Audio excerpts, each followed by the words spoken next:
Please यार शाहरुख भाई की फिल्म लगी दिलवाले दुल्हनिया ले जाएंगे और सीन ये था कि अगर इसने पीछे मुड़ के देखा तो समझो कुछ ना कुछ है। तो वो अरबी में डब की थी अल्तदा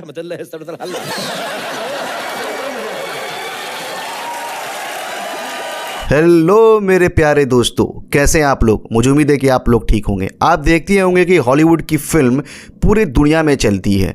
पूरे दुनिया को हॉलीवुड की फिल्म ने अपना लिया है, चाहे चाइना हो, इंडिया हो, पाकिस्तान हो, जर्मनी हो, चाइना के अलावा जापान हो, जितने भी बड़े बड़े मार्केट्स हैं ना, वहाँ हॉलीवुड का दोस्तों कब्ज़ा है। हॉलीवुड ने अपना लिया है और ये काफ़ी सालों से ऐसा हो रहा है कि हॉलीवुड की फिल्में किसी भी देश में वहाँ की लोकल फिल्मों को बीट कर देती है। ऐसा कई बार हुआ है, यानी हॉलीवुड बहुत दूर दूर तक फैला हुआ है। तो हॉलीवुड की फिल्में बहुत ज़्यादा बिजनेस करती है और हॉलीवुड की फिल्म के सामने बॉलीवुड की फिल्म का अगर हम बिजनेस देखें, हॉलीवुड का बिजनेस अगर देखें तो हाथी जैसा है, तो बॉलीवुड का बिजनेस उसके सामने एक चींटी बराबर है दोस्तों। चींटी से भी कम आकार है अगर हम तुलना करें तो। और गिने चुने स्टार रहे हैं बॉलीवुड में जिनकी फिल्में ओवरसीज में चली। बहुत पहले मिथुन की फिल्में एक दो देशों में बहुत चलती थी, अमिताभ बच्चन की फिल्में चलती थी, लेकिन वो स्केल, वो रिलीज़ नहीं मिलता था। बाद में शाहरुख खान जब आए इंडस्ट्री में तो शाहरुख खान की फिल्में ओवरसीज की ऑडियंस को पसंद आने लगा।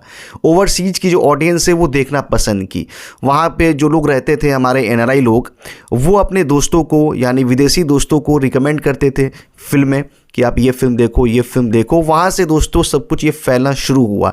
फिर चाहे वो दिलवाले दुल्हनिया थी, कभी खुशी कभी गम थी, या कल हो ना हो, या वीर ज़ारा हो, ये सारी फिल्में ब्लॉकबस्टर है ओवरसीज में। ओवरसीज में अगर देखें ना, बॉलीवुड के अगर टॉप स्टार निकाले ना, तो नंबर 1 पे दोस्तों, नंबर 1 से 10 तक शाहरुख खान ही है। शाहरुख खान दोस्तों आई थिंक 22-23 फिल्में जो इनकी ओवरसीज में ब्लॉकबस्टर है। 22 फिल्में, 23 फिल्में, 25 फिल्में, लेकिन इसमें से ऑल टाइम ब्लॉकबस्टर ज़्यादा है। उनकी कभी खुशी कभी गम ने $10 मिलियन का बिजनेस किया था, जो आज के हिसाब से देखें तो ये 100 मिलियन के बराबर है दोस्तों, यानी बहुत बड़ा बिजनेस था। कभी खुशी कभी गम ओवरसीज का शोले माना जाता है, वो इतनी बड़ी हिट फिल्म है। बॉलीवुड के इतिहास की सबसे बड़ी हिट फिल्म है दोस्तों ओवरसीज में कभी खुशी कभी गम। शायद ही कोई फिल्म इस फिल्म को बीट कर पाए। तो आखिर बॉलीवुड क्यों इतना पीछे रह गया हॉलीवुड से। हॉलीवुड की फिल्में दोस्तों 2000 करोड़, 5000 करोड़, 6000 करोड़। सिर्फ नॉर्थ अमेरिका की अगर बारे में बात करें तो 12वीं एक फिल्म आई थी जिसने दोस्तों सिर्फ नॉर्थ अमेरिका से 6000 करोड़ का बिजनेस किया था, यानी कि 700 मिलियन सिर्फ नॉर्थ अमेरिका से। और बॉलीवुड की फिल्म तो भाई इतना तो पूरे दुनिया में मिला के नहीं कमाती है। हॉलीवुड की फिल्म ने सिर्फ नॉर्थ अमेरिका से इतना बिजनेस किया है। मिशन इम्पॉसिबल पे अगर हम ध्यान दें, अभी जो हाल ही में आई थी, जो कि फ्लॉप फिल्म है, टॉप स्टार है उस फिल्म में, उसका ओवरसीज है दोस्तों 400 मिलियन। मैं डोमेस्टिक की बात नहीं कर रहा हूँ, सिर्फ ओवरसीज की बात कर रहा हूँ। 400 मिलियन यानी कि 3300 करोड़। बॉलीवुड की बड़ी हिट फिल्में दोस्तों अभी आई थी, पठान हो गई, जवान हो गई, इसने ओवरसीज से 50 मिलियन किया था, लेकिन मिशन इम्पॉसिबल ने ओवरसीज से 400 मिलियन किया था। 350 मिलियन ज़्यादा बिजनेस हुआ है। तो ये कैसे पॉसिबल हुआ दोस्तों? बॉलीवुड कहाँ गलती किया? तो जहाँ तक मुझे पता है, मैंने जो रिसर्च की है, तो मैंने ये पाया है कि बॉलीवुड की फिल्में ना सिर्फ हिंदी में रिलीज़ होती है ओवरसीज में, हिंदी लैंग्वेज में। अब जाके दोस्तों साउथ वाले थोड़ा सा डब करना शुरू किए हैं, लेकिन सिर्फ हिंदी में रिलीज़ होती है बॉलीवुड की फिल्में। क्या बॉलीवुड की फिल्म को इंग्लिश में डब नहीं करना चाहिए? चलो ठीक है कि आप हर लोकल लैंग्वेज में फिल्में डब नहीं कर सकते हो, तो कम से कम जो इंटरनेशनल लैंग्वेज है, इंग्लिश है, उसमें तो आप डब कर सकते हैं। हॉलीवुड को यही फ़ायदा पहुंचता है दोस्तों। हॉलीवुड को 50 लैंग्वेज में डब करने की ज़रूरत नहीं पड़ता। हॉलीवुड इंग्लिश में फिल्में बनाता है, इंग्लिश में फिल्में रिलीज़ करता है, और पूरे दुनिया में इंग्लिश दोस्तों बोली जाती है, समझी जाती है किसी भी देश में। और बड़े बड़े मार्केट्स हो गए, जैसे चाइना हो गया और दूसरा मार्केट हो गया, वहाँ हॉलीवुड लोकल लैंग्वेज में भी डब कर देता है। अब तो हिंदी में भी डब करना शुरू कर दिया है। काफ़ी पहले से ये हो रहा है। जब VCR आता था तो अनऑफिशियल, इलीगल तरीके से फिल्में डब हो जाती थी, अब वो लीगली करने लगे हैं। लेकिन बॉलीवुड दोस्तों अभी भी लीगल नहीं कर रहा है।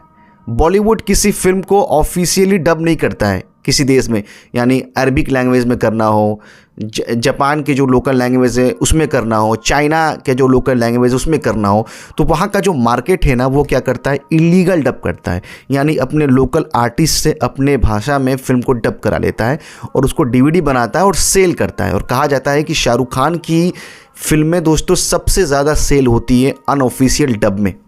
ये बहुत बड़ी बात मैं आपको कह रहा हूँ। शाहरुख खान की फ्लॉप फिल्में, एक फिल्म थी दोस्तों, ये डार्लिंग इंडिया ऐसे कुछ करके फिल्म का नाम है। ये फिल्म दोस्तों कहा जाता है कि बहुत बड़ी हिट है, बहुत बड़ी हिट है। इस फिल्म को वहाँ के लैंग्वेज में डब करके रिलीज़ किया गया, डीवीडी बेचे गए, ब्लैक किए गए इलीगल तरीके से।